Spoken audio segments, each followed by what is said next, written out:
မင်္ဂလာပါခင်ဗျာဇလန်းဆောင် channel ကနေပြီးတော့မှပရိသတ်များအားလုံးကိုကြိုဆိုလိုက်ပါတယ်ကျွန်တော်ရဲ့ channel ကနေပြီးတော့မှပရိသတ်တို့အတွက်ရာသမျိုးစုံပေးစွမ်းနိုင်မယ်ဇလန်းကောင်းလေးတွေကိုအမြဲတမ်းရွေးချယ်ပြီးတော့တင်ဆက်ပေးသွားမှာဖြစ်ပါတယ်ခင်ဗျာ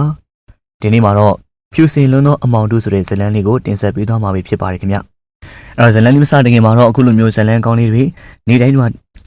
ဇလန်းလေးမစတင်ခင်မှာတော့အခုလိုမျိုးဇလန်းကောင်းလေးတွေအမြဲတမ်းတင်ဆက်ပေးသွားမှာဖြစ်တာကြောင့် channel လေးကို subscribe နှိပ်ပြီးတော့အားပေးကြဖို့တောင်းဆိုပါတယ်ခင်ဗျာပြီးတော့ဘေးနားက notification ခေါင်းလောင်းလေးလည်းနှိပ်ထားပေးပါဦးခင်ဗျာကျွန်တော်တော့နေလင်းပါမနက်ခင်းနေရောင်ကြီးကပြတင်းပေါက်ကနေတဆင့်အခန်းထဲကိုနှွေးထွေးစွာကြားရောက်လို့နေပါတယ်အခန်းထဲမှာတစ်ကွပန်းနဲ့တင်းတင်းလေးကပြန်လွှင်းလို့နေပြီးအရာအားလုံးဟာနေရာတကျရှီလွန်းတာကြောင့်စိတ်ရုပ်တရုပ်ကစီစဉ်ထားသလားတောင်ထင်ရပါတယ်ဒေါ်သက်ဟာသူ့ရဲ့ပန်းနုရောင်အိမ်ကြီးရဲ့ဝတ်စုံလေးကိုတက်တက်ရရက်ဝတ်လို့ထားပါတယ်သူ့ရဲ့မျက်နှာကအမြဲတမ်းလိုကြည်လင်အေးချမ်းနေပြီးနှက်ခမ်းမှာအပြိုးနုနုလေးတစ်ခုရှိနေသလိုသူဟာလင်မန်းလေးတစ်ခုကိုကိုင်အခန်းတုံးကကရင်စီကိုဖြည်းဖြည်းချင်းရှောက်သွားလိုက်ပါတယ်။သမီးလေးထားတော့လေမမေမနဲ့စာယူလာပေးရနော်။ကရင်ပေါ်မှာလေးလျောင်းနေတဲ့အသက်20အရွယ်မိန်းကလေးနှင်းကမျက်လုံးကိုအားယူပြီးတော့ဖွင့်ကြည့်ပါတယ်။သူ့ရဲ့မျက်နှာဟာသွေးမရှိသလိုဖြူရော်နေပြီးမျက်တောင်ခတ်ဖို့တော့မှ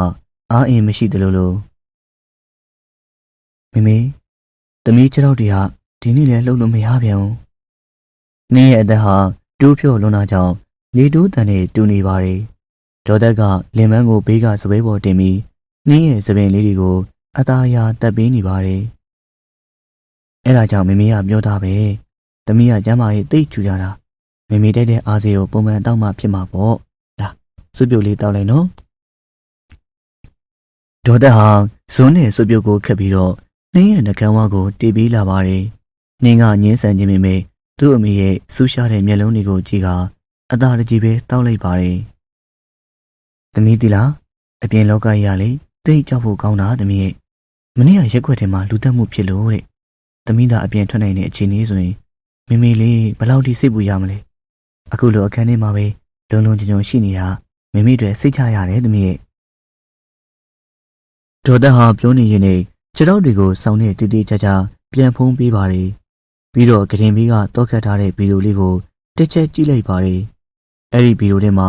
နင်းရဲ့မှတ်ပုံတင်ဖုန်းနဲ့နင်းလမ်းပြန်ရှောင်းနိုင်ဖို့အထောက်အကူပြုမဲ့ဈေးစာအုပ်တွေအားလုံးကိုဒေါ်သက်ကတင်းစည်းလို့ထားပါတယ်။မမေသမီးပြတင်းပေါက်လေးဖွင့်ထားလို့ရမလားယင်။အပြင်ကပန်းချံလေးကိုကြည့်ချင်လို့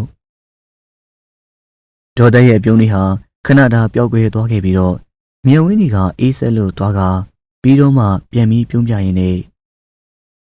သမီးရဲ့နေရောင်ကသမီးလေးရဲ့အသားရည်အတွက်မကောင်းဘူးလေနော်သမီးမမေကိုမယုံဘူးလားမမေကသမီးကိုအကောင်းဆုံးဖြစ်အောင်ပဲထားတာလေဒေါ်သက်အခန်းထဲကထွက်ခွာသွားခဲ့ပြီးတကားကိုအပြင်ကနေကြောက်ကနေအတန်မြောင်တောက်ခတ်လိုက်တာနင်းကြားလိုက်ရပါတယ်အဲ့ဒီအချိန်မှာပဲနင်းရဲ့လက်ချောင်းလေးတွေကမတိမတာတုံရင်လို့လာပါတယ်ဒေါ်သက်ဈေးသွားတဲ့အချိန်ဟာနင်းအတွက်ကတော့တနေ့တာမှတစ်ခုတည်းသောလွတ်မြောက်ခွင့်လေးပြေးလေးတစ်ခုပါဒါပေမဲ့ဒီနေ့မှာတော့ထူးခြားမှုတစ်ခုရှိနေပါတယ်ဒေါ်သက်အမြန်ထွက်သွားတာကြောင့်လားမသိဂရင်မီးကစပွဲလေးပေါ်မှာသူ့ရဲ့တော်ရွယ်လေးကျန်နေခဲ့သလိုနင်းဟာအားရင်မရှိတဲ့သူ့ရဲ့ခန္ဓာကိုယ်ကိုအစွမ်းကိုအားဆိုင်လို့ဂရင်မိုးကလှိမ့်ဆင်းလိုက်ပါတယ်ကျမ်းမြင့်ကအေးဆက်လို့နေပြီးနင်းရဲ့ခြေထောက်တွေကအသက်မပါတဲ့တစ်သားချောင်းတွေလိုသူဟာလက်နှစ်ဖက်ကိုသုံးပြီးတော့တော်ရဲရှိရာစီကိုတရုတ်တိုက်သွားရပါတယ်အသက်ရှူတန်းတွေကပြင်းထန်နေပြီးနှစ်ဘူးမှလည်းချွေးစည်းတွေကပြန်လို့နောက်ဆုံးတော့တော်ရဲကိုရလိုက်ပြီးသူအရင်ဆုံးဖွင့်လိုက်တာကဂရင်အောက်ကတစ်တာဟောင်းလေးတစ်ခုအဲ့ဒီထဲမှာသူမမြင်ရတာကြားပြီးဖြစ်တဲ့နေဘဝတက်ပုံအေဗန်ဒီနေဟာတုံရင်နေတဲ့လက်ချောင်းလေးတွေနဲ့အေဗန်ကိုလှမ်းကြည့်မိလိုက်တဲ့ခဏမှာသူ့ရဲ့ကဘာကြီးတစ်ခုလုံးပြိုလေးကျသွားတယ်လို့ခံစားရပါတယ်။ဒါဘလို့ဖြစ်နိုင်မှာလဲ။ဓာတ်ပုံတွေထဲမှာနင်းဟာအသက်15နှစ်အရွယ်ထိကျောင်းအားကစားပွဲတွေမှာဆုရနေတဲ့အပြေးသမားတစ်ယောက်။ဒါပေမဲ့ထူးဆန်းတာကဓာတ်ပုံတိုင်းရဲ့နောက်ကျောမှာဒေါ်သက်လက်ရည်နဲ့ရေးထားတဲ့စာသားတွေဒီနေ့နင်းလေးပြေးခုန်နေတာကြည့်ပြီးငါရင်တုံလိုက်တာ။သူကငါ့လက်ထဲကနေလွတ်သွားတော့မဲ့ငှက်ကလေးလိုပဲ။သူ့ခြေထောက်တွေကိုငါအနားမှာပဲထားနိုင်မယ်နီလန်းအောင်ရှာရမယ်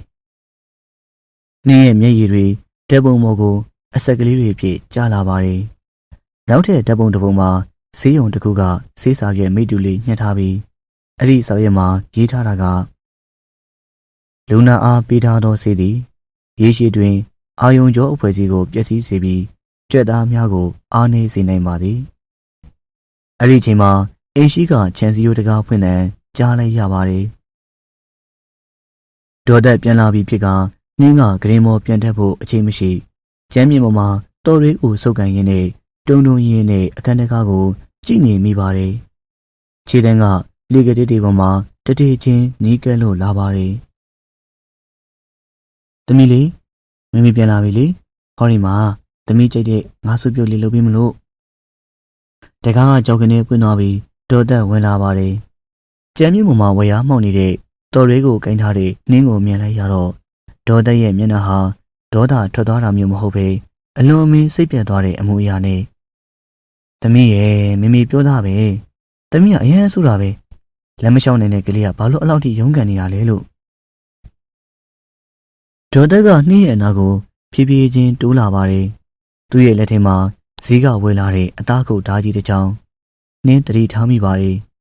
ဒေါ်သက်ကလက်ထဲကအသားခုတ်တဲ့ဓာကိုစပယ်ဘုတ်ကိုပုတ်ပုတ်ပါးပါးလေးတင်လိုက်ပြီးသူ့ရဲ့မျက်နှာဟာဒေါသထွက်နေတဲ့ပုံမပေါက်ပင်နဲ့ကလေးတယောက်အမားလို့စင်မကောင်းဖြစ်နေတဲ့မိခင်တယောက်လို့မမေကသမီးကိုတလောက်ထိချစ်တာသမီးကတော့မမေကိုလေအယုံကြည်မရှိဘူးပေါ့ဒေါ်သက်ဟာနှင်းရဲ့စပင်းလေးကိုအသားရလေးတက်ရင်နဲ့ဂရင်မိုးဆွဲတင်လိုက်ပါတယ်နှင်းတယောက်ကတော့ကြောက်တဲ့အစိတ်ကြောင့်တကူလုံးကတွန်းရင်းနေပြီးစကားတော့မပြောနိုင်အဲ့ဒီအချိန်မှာအိမ်အောက်ထက်ကဘဲတီးတန်ထွက်ပေါ်လာပါတယ်။အိုးကိုကျော်ရောက်လာပြီတင်နေဒေါ်သက်ဝမ်းသာအားရပြောလိုက်ပါတယ်။ကျော်ကြီးဆိုတာနှင်းတို့အိမ်ကိုအမြဲတမ်းဟင်းလာပို့ပေးနေကြနှင်းကိုလည်းအပြင်လောကအကြောင်းတွေပြောတတ်တဲ့ကျင်နာတတ်တဲ့ရက်ွက်တွေကလူရိုးကြီးပါနှင်းအတွက်ကတော့သူဟာတူရီသောမျောလင်းချက်ပေါ့မမေမဟုတ်ဘူးကိုကျော်ကြီးကိုဘာမှမလုပ်နဲ့နော်နှင်းဟာဒိုးပြော့စွာអော်လိုက်ပေမဲ့ဒေါ်သက်ကတော့မကြားချင်အောင်ဆောင်ပြီးအောက်ထက်ကိုဆင်းသွားပါတယ်ခဏအကြာမှာဒေါ်သက်ကကိုကျော်ကြီးကိုနှင်းအခန်းထဲခေါ်လာပါတယ်ကိုကျော်ကြီးကလက်ထဲမှာဟင်းချိုင်လေးကိုင်လို့နှင်းရဲ့အခန်းထဲရောက်လာတော့ဒေါ်သက်ကအောက်ထက်မှာရင်နွေးချမ်းတွားဖြော်နေပြီးဒါဟာနှင်းတွေရရှိခဲ့တဲ့ပထမဦးဆုံးနဲ့နောက်ဆုံးအခွင့်အရေးပါဦးလေးကျမကိုညီပါနော်နှင်းအတန်ကိုတိုးနေနေမြတိုးပြီးတော့ကိုကျော်ကြီးရဲ့လက်ကိုအတင်းဆွဲပါတယ်ကျမမွေးရပါလက်မလျှောက်နေတာမဟုတ်ဘူးမမေကလေကျမကိုဆေးတွေခိုးတိုက်နေရကျော်ကြီးရဲ့မျက်လုံးတွေကျူးကျယ်လို့သွားပါတယ်ဘာတွေပြောနေရလဲနင်းရဲ့ဒေါ်သက်ကသမီးရဲ့အမေလေသမီးကိုအသက်ထက်တောင်းမှချစ်သေးနင်းကတုံရင်နေတဲ့လက်တွေနဲ့ခေါင်းအောက်ကဆေးစာရဲ့အပိုင်းစာလေးထုတ်ပြပါတယ်မယုံရင်လေဟိုဘက်လမ်းစီကံမှာတောင်းမိကြည့်နော်သမီးရဲ့စိတ်မတန်လေးအဲ့ဒီမှာရှိတယ်မေခိုးဝင်နေတဲ့စိတ်တွေကြောင့်မေးကြည့်နော်ကိုကျော်ကြီးဟာတွေးရဖြစ်သွားခဲ့ပေမဲ့နှင်းရဲ့မျက်ဝန်းတွေကကြောက်ရွံ့တဲ့စိတ်တွေကိုမြင်တော့စိတ်မကောင်းဖြစ်လို့သွားပြီးစာရွက်အပိုင်းလေးကိုအိတ်ထဲထည့်ပါတယ်အေးဦးလေးဆောင်နှံပေးမယ်နော်ကိုကျော်ကြီးကစီကံကိုရောက်သွားပြီမဲ့ဝန်ထမ်းတွေက privacy ကြောင့်ဘာမှတော့မပြောပါဘူး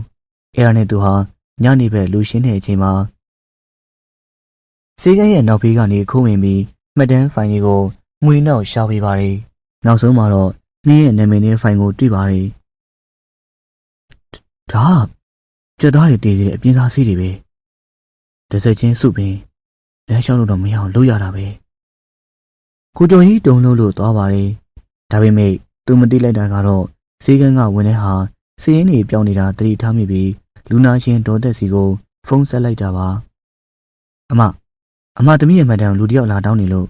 အခုလေဈေးကန်းနဲ့ခိုးဝင်သွားတယ်အမတို့တတိထားကောင်းမယ်ထင်တယ်နော်တပည့်ကဒေါ်သက်ရဲ့အတန်အေးဆက်ဆက်နဲ့ထွက်လာပါတယ်ကျေးဇူးတင်ပါတယ်ညီမလေးရဲ့အမအခုလိုအကြောင်းကြားပေးတဲ့အတွက်ညတကောင်ရက်မှာကိုကျော်ကြီးဟာနှင်းကိုကဲဖို့ချန်စီယိုကနေခိုးဝင်လာပြီးနှင်းရဲ့အခန်းပြတင်းပေါက်ကိုရောက်တော့တူတူလေးလှမ်းခေါ်ပါတယ်နေဦးလေးရောက်ပြီးဆင်းလာလို့ရမလားနှင်းကပြတင်းပေါက်ကနေခေါင်းပြူကြည့်ပါတယ်နှင်းရဲ့မျက်နှာမှာမျောလင်းချက်ကြောင့်လင်းလန့်နေတဲ့အချိန်ကိုကျော်ကြီးကအိမ်လေးကိုပြတင်းပေါက်ကတဆင့်ဝင်လိုက်ပြီးနှင်းကိုပွေ့ကြည့်ဖို့ပြင်လိုက်တဲ့ခဏမှာတော့ အခန်းမီဟာရုတ်တရက်ပွင့်လာခဲ့ပြီးတကောင်းအမှာဒေါ်သက်ကလက်ထဲမှာဓာကြီးကင်လို့ပြုံပြုံကြီးရဲနေပါတယ်ကိုကျော်ကြီးကကျမသမီးကိုခိုးပြေးမလို့လား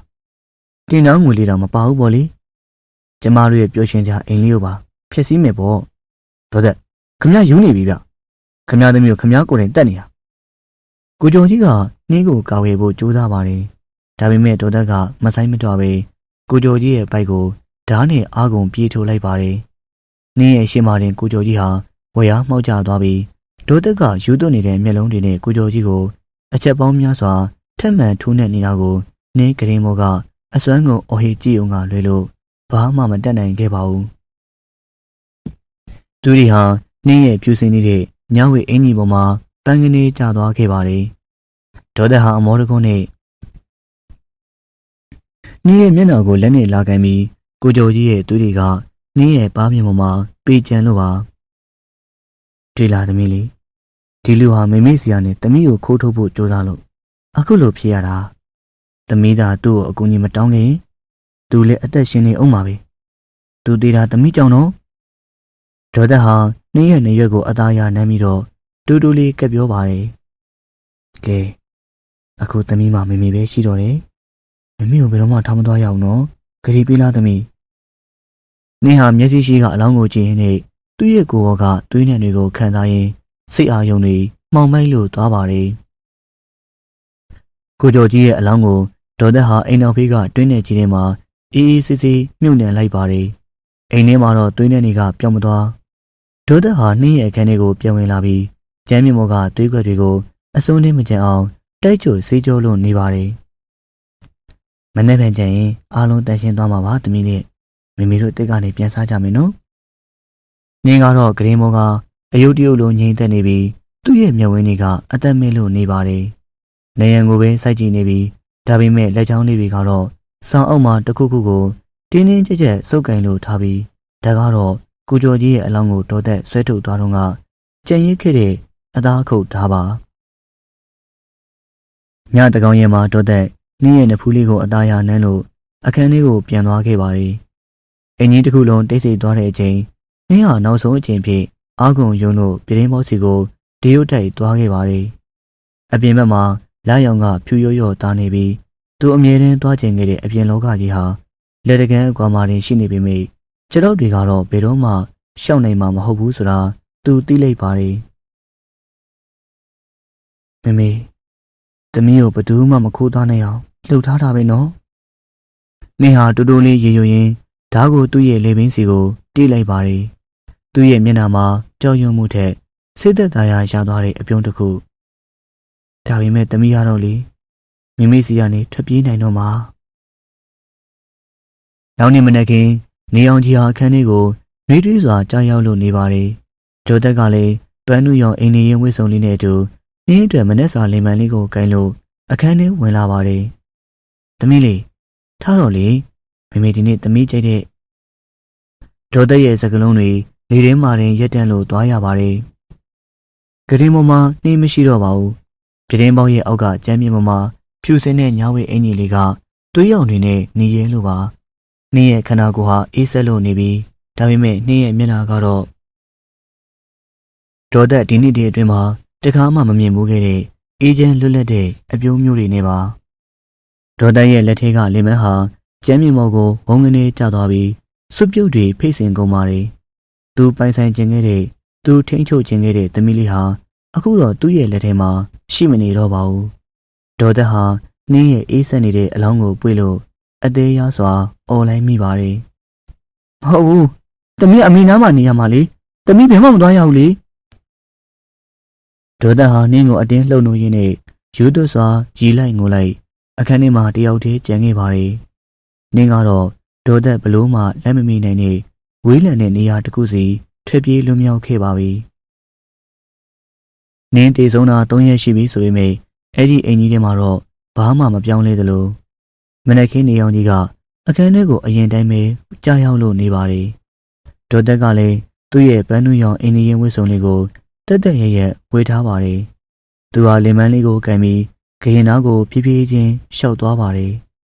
သမီးလေးထားတော့လေမမေမနဲ့စာယူလာပြီးတယ်နော် ရေမမနှင်းကလဲလျောင်းနေတော့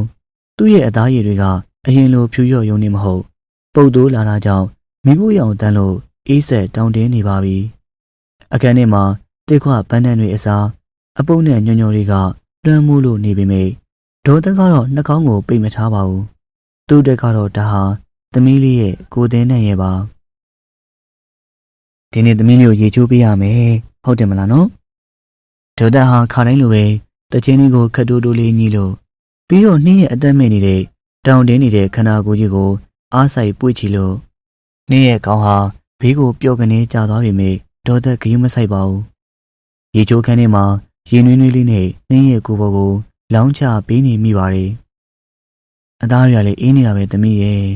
မမေရေနွေးနဲ့ချိုးပေးမယ်နော်ပြီးရင်လေအင်းကြီးအတင်းလေးဝှေ့ပြီးတော့မမေတို့စကားပြောကြမယ်နော်သူဟာရင်တုံနေတဲ့လက်တွေနဲ့နှင်းရဲ့စပင်းတွေကိုခေါင်းလျှိုရည်နဲ့ဖြည်းဖြည်းချင်းပုတ်တိုက်ပေးနေပါတယ်နှင်းရဲ့လေပင်ကဒဏ်ရာဟောင်းကြီးက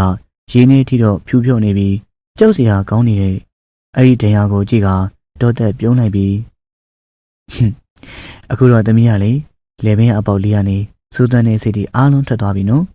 မမေစီကထပ်ပြည့်ခြင်းတဲ့စိတ်တွေလည်းမရှိတော့ဘူးဟုတ်တယ်မလားရေချိုးပြီးတဲ့နောက်မှာတော့ဒေါ်သက်နှင်းကိုဂရင်းမောပြန်တင်ပေးပါတယ်ပြီးတော့နှင်းရဲ့ဘားပြင်ပေါ်မှာနားမလည်နိုင်တဲ့အလှပြင်ပေါင်းတာတွေနှက်ခမ်းတွေကိုခြေသားပေးပြန်ပါတယ်အပုံတန်ကိုဖုံးဖို့အတွက်အမွှေးနှစ်သားတွေတကူလုံးဆွတ်ဖြန်းလိုက်ပြန်ပါတယ်ကဲလာသွားပြီမမေဆွတ်ပြုတ်သွားပြီးတော့ခမယ်နော်ခဏလေးဒေါ်သက်ဟာအခန်းထဲကထွက်သွားပြီးတကားကိုအပြင်ကနေကြောက်ခနဲအတန်မြေအောင်တောက်ခတ်လိုက်ပါတယ်အပြင်လောကကြီးကတော့ပုံမှန်တိုင်းလဲပတ်နေတယ်ဆိုပေမဲ့အဲ့ဒီအိမ်လေးထဲမှာတော့ဒေါ်သက်ဟာအသက်မဲ့နေတဲ့အယုံမလေးတယောက်နဲ့အတူတူထာဝရဆိုတဲ့အချိန်ကာလထဲမှာပြိမိနေပါပြီပရိသတ်တွေနားဆင်ကြရတဲ့ဇာတ်လမ်းလေးကတော့ဇာယေသူတုတ္တရေးသားထားတဲ့ဖြူစင်လွန်းသောအမောင်တူဆိုတဲ့ဇာတ်လမ်းလေးပဲဖြစ်ပါတယ်ဟုတ်ကဲ့ပါနောက်ထပ်လည်းအခုလိုမျိုးဇာတ်လမ်းကောင်းလေးတွေအများကြီးတင်ဆက်ပေးအောင်မှာဖြစ်တာကြောင့် channel လေးမှာစောင့်မျှော်နားဆင်အားပေးကြပါဦးခင်ဗျာပရိသတ်များအားလုံးပဲစိတ်ချမ်းသာခြင်းကိုယ်ကြီးကျန်းမာခြင်းနဲ့ပြည့်စုံကြပြီးတော့စီးပွားလက်လာပါများလေဒီကြီးအလားတိုးတက်ကြီးပွားကြပါစေဗျာ